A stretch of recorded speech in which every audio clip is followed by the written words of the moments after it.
The myth of Orpheus and Eurydice is one of the most well-known in Greek mythology, up there with Hercules and Medusa in terms of cultural impact. It is famous nearly to the point of being passé, but I don't think it's quite there yet. It still has a novelty to it thousands of years later.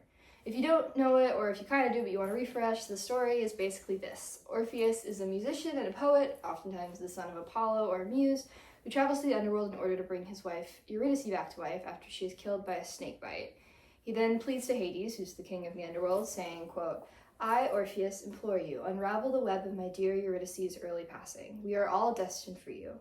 Till then, I beg you to let me enjoy her." Orpheus plays music so beautiful and tragic it causes the entire underworld to stop and weep, like Sisyphus stops rolling the boulder, Tantalus stops trying to grab the fruit, and Hades agrees to let him lead Eurydice out of the underworld with the condition that she will trail behind him and he wouldn't be allowed to look back at her until they'd reached the surface. Of course, Orpheus can't bear to wait, and as he turns to face her, he gets only a glimpse before she vanishes back into the land of the shadows. Quote, "And now, as she died for the second time, she never complained that her husband had failed her. What could she complain of, except that he'd loved her?" So, what about this story continues to speak to people? I think it boils down to the hope that Orpheus carries throughout the tale. Out of love and grief for his wife, he decides to try to do something that no one else has ever done. And you think for a minute when you're walking out that these crazy kids really might succeed. Of course, they don't, but it's that hope, that sliver of a chance, that makes the story so compelling millennia later. There is a very stupid take on this myth, one you probably think the first time you hear it. If I was Orpheus, I simply would not have turned around. It's that horror movie mentality of not going into the spooky house, of checking to see that you have enough gas, of not reading the ancient voodoo witchcraft incantation. Of course you would have turned around. If you were Orpheus and you loved Eurydice, you would have turned around. When you miss someone, you turn around over and over and over again to look and see them. Plus, for all we know, Orpheus could have been walking for days. He could have heard Eurydice fall over or call his name. An Orpheus that didn't turn around is an Orpheus that would never go after her in the first place. That's the true tragedy that keeps people coming back. It couldn't have been different, but you hope it might. This theme is expanded on in Hadestown, a musical from 2019 that puts the myth into a whole new context and is also one of the most beautiful things I've ever heard. In this version, Hadestown is a giant mine where the conditions are terrible and unrelenting, but you will not freeze to death or go hungry. Eurydice goes to work there because she is hungry and can no longer wait on Orpheus to write a song that will bring spring back. I love this version because it has a little more teeth. It no longer is just a tragic love story, but also a commentary on how poverty takes away the illusion of free will. The same way you can't judge Orpheus for turning around, you can't judge Eurydice for choosing to go. The Fates, who help narrate the story in this version, even speak directly to the audience to tell them that. Musicals have an ability to make you instantly care for a character by nature of the fact that they're real and 3D and in front of you. Not that you don't have to try, but it's pretty easy to win a live audience over.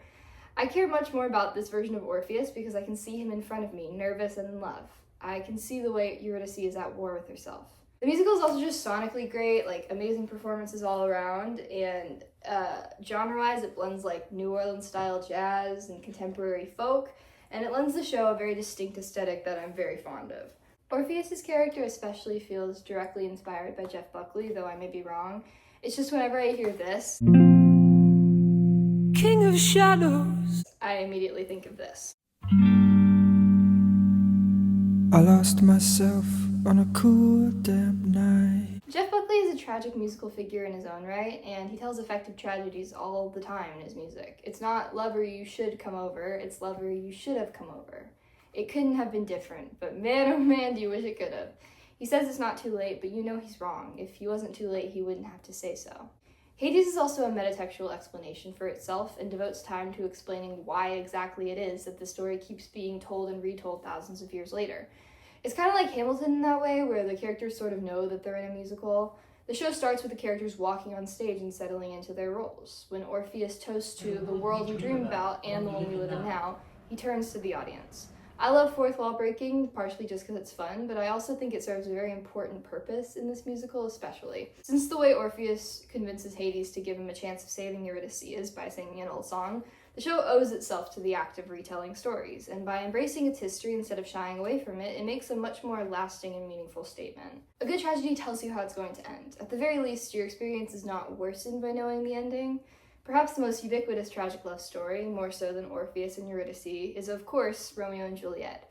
That story reveals its ending within the first minute. Two foes, a pair of star-crossed lovers, take their life. Unfortunately, both these stories are a little unrealistic, a little fantastical. You know what's a more realistic modern love story? A homosexual. Falsettos is a musical written by William Finn that premiered on Broadway in 1992 and was revived in 2016. The first act, also known as March of the Falsettos, is set in 1979 and revolves around Marvin, a man who leaves his wife Trina and his 10-year-old son Jason to be with his friend Whizzer. Trina is obviously having a hard time swallowing the fact that her husband never really loved her, so she starts visiting Marvin's psychiatrist Mendel, whom she eventually marries. Whizzer and Marvin's relationship is pretty toxic because Marvin still wants a traditional family and shoves Whizzer into a role that doesn't fit him, and this culminates with them breaking up at the end of the act when Marvin kicks him out because Whizzer beats him at chess. Act 2, also known as Falsetto Land, takes place 2 years after Act 1 and is at first mostly about Trina and Marvin learning to co-parent, Marvin and Whizzer getting back together, and everyone preparing for Jason's bar mitzvah. There's also the lesbians from next door. Anyway, everything's going well, like very well. Then this happens. Something bad is spreading. I'm ready to go. I'm sorry. Whizzer, hello. Gee, you look awful. We can't be sure when he'll get better. When or if he'll ever get better. It's the roll of the dice and no crime. You gotta die sometime. Once I was told that good men get better with age. We're just gonna skip that stage.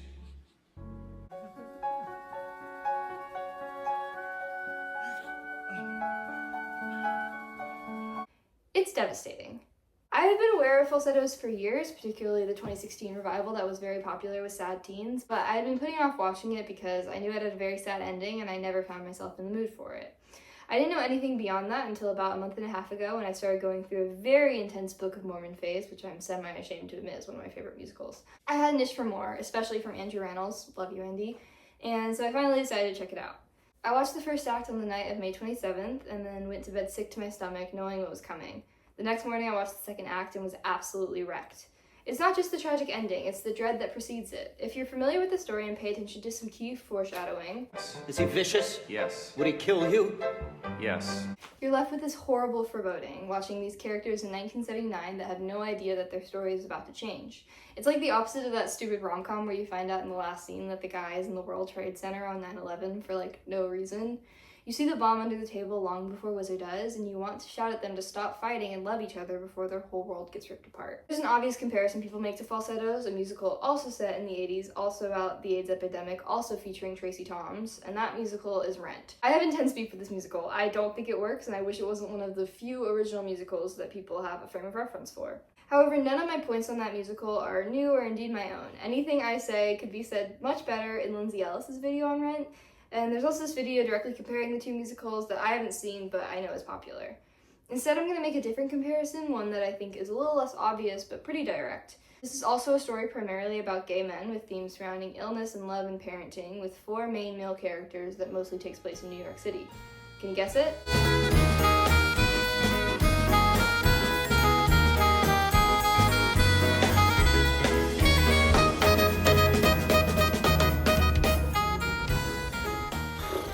Life by Hanya Yanagihara is my least favorite book I've ever read, and it's honestly not even close. I know this book is popular, and if you have gotten something good out of it, I would never want to take that away from you, but I have very few nice things to say about this novel. It's also important to mention right off the bat, this book has every horrible thing you could possibly think of in it. Think of the worst things that could happen to someone, and I guarantee it's somewhere in this 800-page slog. I'm not going to go into every part of the book, but I might mention some dark things, so there's your warning. A Little Life is, in theory, a story of a group of 4 friends who meet in college. JB, a starving artist with drug issues, Willem, a struggling actor working at a diner, Malcolm, an interior designer with daddy issues, and Jude St. Francis, the worst character of all time. When I say this story is about 4 men, I'm really only going off of what the Dust Jacket summary says. This is a story about Jude. That's fine, by the way. It's totally fine to have an ensemble cast, but still have a principal character. Basically everything with lots of characters is like that. I'm just pointing it out to say here that if you hear this book is about male friendship, just know that that's a stretch. It's not. Anyways, the first 100 pages of A Little Life will have you entranced and invested almost immediately. There's some good expository dialogue, you learn a little bit about each character, especially that Jude is sickly and has issues with his legs and with self-harming. That's about it. It's nice, it's a good setup. I can imagine a story starting there and leading to a lot of good places. Unfortunately, this book's tips from enticing angst to full-on non-stop fan-fiction level gore and heartbreak completely removed from reality or even vague believability. Since I don't want this video to be like 45 straight minutes of my complaints, I'm not going to list every awful part of Jude's past and present, but here's a quick list of things that happened to him. Warning in advance, I might mess up the order of events a little bit because I could not bear to reread this book to fact check. And there's probably more stuff my brain won't let me remember for my own good. When you write it all out, the gratuitous violence in this book is more extreme than a horror movie. Despite his laundry list of traumas, Jude is simultaneously a fierce and high-paid lawyer, an expert piano player, and I also think singer, a gifted mathematician, a great baker, a perfectly funny and irreverent friend who everyone likes, and also so astonishingly beautiful that he turns JB into a multi-million-dollar artist just from painting portraits of him. I want to make it clear, I don't think that like a disabled person can't be all these things. I know that no one can be all these things. He is impossible to relate to and therefore impossible to really feel sorry for. He doesn't behave how a victim of trauma or a person would. He never once complains, never blames anyone but himself. He just bears it all with the patience of a saint, hence the name. And if you think I'm making too many definitive statements on trauma, just know that Yanagihara makes several more and she made a ton of money doing it, so I feel okay expressing my opinion. I'm also going off of things said in other negative reviews of this book from both social workers and victims themselves who do not feel represented by the story. But this is still just my perspective. Oh god, I really do not like this book. My mom had read it before me and warned me against it, and I should have listened. It put me in a bad mood and not in the way it should. Let's go back to Falsettos for a second to cheer me up. Like Hadestown, Falsettos has something to say about the nature of tragedies and why they happen. Instead of being a meta-commentary on storytelling as a natural human instinct, Falsettos serves to show its characters why their worldview is wrong. Each of the main male characters learns to accept that something they previously believed was actually holding them back. Wizard is able to reckon with his own mortality and learns to accept help and love. Mendel learns that he can't fix everything and how to be part of this family, which is also the lesson Trina learns, kinda, but I'm just talking about the men right now. Jason is forced to grow up and deal with loss, and Marvin is finally able to express love in a healthy and unselfish way and accept that he can't have everything. The tragic ending is tough, and just like Hadestown, you want to imagine a world in which it could end differently, but is ultimately the best and most satisfying ending for these characters. In A Little Life, the tragedy is senseless and unending, and the story rarely stops to explore what the characters take away from their tragedy. The only part of this book that works for me, kind of, is this character of Harold, who is Jude St. Francis' adoptive father, who is also kind of the narrator of the book, at least at the end. In one chapter, he recounts the story of how his first marriage ended, which came to an end after their 6-year-old son dies from a horrific and aggressive disease, and there's a brief paragraph I quite enjoyed. Okay, so real talk, I was gonna find this paragraph, but I recycled this book and I went to Barnes & Noble to try and find the paragraph I was thinking about, and I spent like 5 minutes doing it and decided it wasn't worth it.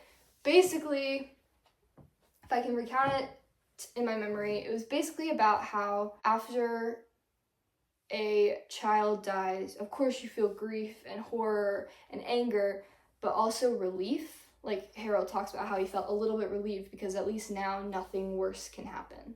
Like that's his perspective, is that nothing worse in his life can happen now. I really like this. It's pretty simple, but the idea of a parent being secretly relieved when their child dies because now at least nothing worse can happen is an interesting one. That's a good use of tragedy in my opinion, and it teaches something to the audience about this character. And even in the non-stop gore fest, it kind of stands out as my favorite bit of characterization, even though it never really comes up again. That's what's so frustrating about this stupid book. There's flakes of gold in it, and I can easily imagine a version of this video where I am praising an altered version of this novel where it shows an ounce of restraint that has something to say about the way violence actually affects someone, instead of the actual stance of the book, which is just that some people really would be better off dead, which is the stance of the author. And you can't even disagree with her in this situation. She has crafted a character so victimized, so utterly beaten down from every possible angle, that his life truly is not worth living. Maybe I sound cruel. If Jude St. Francis was, God forbid, a real person, I would not think this, but being forced to live inside the head of this cartoon character has radicalized me. You don't get the sense that these are real people with lessons to learn, merely Barbie dolls being forced to exact horrible scenarios. This gets elevated to comedy by the final portion of the book, where the author just starts gruesomely murdering every single character just to throw in a couple last sucker punches. I almost wondered after finishing the book if it was meant to be satirical, since it felt so ungrounded in reality, but nope. I don't have a problem with stories being unbelievable, even realistic stories. High schoolers don't really look like this. Most people don't speak this directly and unawkwardly to someone they like, especially not without stuttering or trailing off. and everyone knows that love isn't real. I can get into a story that pushes the limits of believability, especially when it leads to a good story, but in this case it is totally misguided. Imagine if in Hadestown, instead of Orpheus just failing to save Eurydice, he winds up getting some horrible drug addiction after the fact that's very extreme and visceral, and the point of the musical wasn't that tragic stories are valuable because they let us hope, but just that it would have been better if none of this had happened. Would that make it a better tragedy? Falsettos is a good tragedy because one bad thing happens. One, maybe two characters get sick. One person dies. Its restraint is part of what makes it good. There's also the theme of masculinity, especially how the main character's views on manhood clash with family roles and queerness. Now, you can probably tell I am not an adult gay man, and I'm not going to pretend I know how it feels to be one, but Hanya Yanagihara is also a woman and probably straighter than me, so I'm just going to call it a wash. Satirizing masculinity in media is a tricky thing, because even the most blatant and ridiculous parodies of an overly macho, emotionally stunted man will still be seen as a cool guy to look up to. Claiming she could take it no more, the young mother released the emergency brake, allowing her car to roll backwards into the nearby lake. Good for her. The fact that anyone could look at the Joker, for example, and see anything but a total loser is astounding to me, but you see it online every day. Marvin succeeds as a character because there is not a moment where you really wish you were him. Well, maybe here, love you, Andy. But Marvin certainly is not aspirational as a man or lover or father. Marvin, unlike some of the people that I've played recently, is a man. Not an icon, not a superstar. He's a very emotionally complex character, at times angry, dismissive, violent, yet also deeply loving and eventually able to put it all aside and support the people he cares about. I want it all. All I want is you. When you find what you find, then never, never, never, never, never do it over again. I'd do it again. I'd like to believe that I'd do it again. No one would ever idolize him the same way people do with Patrick Bateman. Also, he just dresses a lot worse. I can imagine someone recognizing themselves in Marvin's mistakes and causing them to self-reflect, maybe to work on being more honest with themselves and others. I suppose no one really wants to be Jude St. Francis either, but there's also nothing to learn from him, except I guess that if you have suffered before, you better be real quiet and graceful about it. Never tell anyone, never let anyone else feel bad, just hold it all in and stay hot. He doesn't work as a cautionary tale because the author seems to genuinely believe that Jude is right to act the way he does. This is a lot. I don't really like writing negative or controversial things. I want to be liked. I know that hate gets clicks, but I don't like the idea of upsetting people, especially because I know this book has affected a lot of people. But I can't help but worry that the moral of this book is not one young people should be reading. I know musicals can be a hard sell for people who don't usually listen to them, especially when they're not based on any pre-existing IP. But the 2016 revival had a pro shot on YouTube that's great quality and amazingly performed. Love you, Andy, and Christian, and Brandon, and Anthony, and Stephanie, and Tracy, and Betsy. And I'm probably going to do a whole separate video on it next year when the 10-year anniversary comes around. If that and Hadestown are still too hard of a sell for you, read The Song of Achilles or Flowers for Algernon. Watch La La Land. Watch Titanic. That's a good example of a tragedy where pretty much everyone dies. I also just started watching Pose yesterday, but I'm already super into it. And it's another story set in the 80s with sick characters, but you actually believe that this family is a family, which you never do with a group of friends in a little life. There is so much hope in Orpheus, in Marvin, in Eurydice, in Whizzer, in the audience that chooses to listen. There is so much to learn from them. That's why they linger. I'll be coming back again and again and again. We're gonna sing it again.